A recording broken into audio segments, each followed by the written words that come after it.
በአማራ ብሔራዊ ክልላዊ መንግስት በሰሜን ሸዋ ዞን የሲያደብርና ዋዩ ወረዳ ግብርና ጽሕፈት ቤት የ2018 በጀት ዓመት የተቀናጀና ዘላቂ የማህበረሰብ ተፋሰስ ልማት ንቅናቄ መድረክ አካሄደ። የተፋሰስ ስራ ልምዳችንን አጠናክረን በመቀጠልና በቀጣይ ለሚያጋጥሙን ችግሮች ዘላቂ መፍትሄ በማበጀት ምርትና ምርታማነትን ማረጋገጥ ያስፈልጋል ሲሉ የሲያደብርና ዋዩ ወረዳ ብልጽግና ፓርቲ ቅርንጫፍ ጽሕፈት ቤት ኃላፊ አቶ ተገኝ ወርቅ ሸዋዬ በመድረኩ የመክፈቻ ንግግራቸው ላይ ተናግረዋል።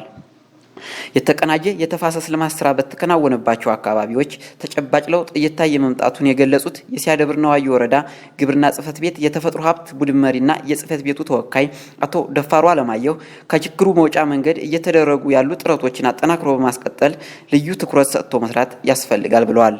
በአጠቃላይ በትኩረት ተይዘው በሚተገበሩ ስራዎች ላይ ከላይ እስከታች ያሉ አካላት ለተግባሩ መሳካት የበኩላቸውን ድርሻ እንዲወጡ አሳስበዋል።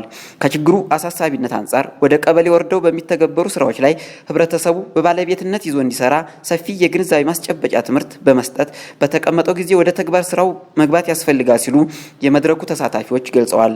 ከዚህ በፊት በአካባቢያቸው በሰሩት የልማት ስራ ተጠቃሚ መሆናቸውን እንዲሁ አንዳንድ የመድረኩ ተሳታፊዎች ተናግረዋል። በመጨረሻም የንቅናቄ መድረኩ ወደ ተግባር ስራው ውስጥ ለመግባት እንደሚያግዛቸው በበላይነት የሚመለከታቸው የቀበሌ ባለሙያዎች ገልጸዋል።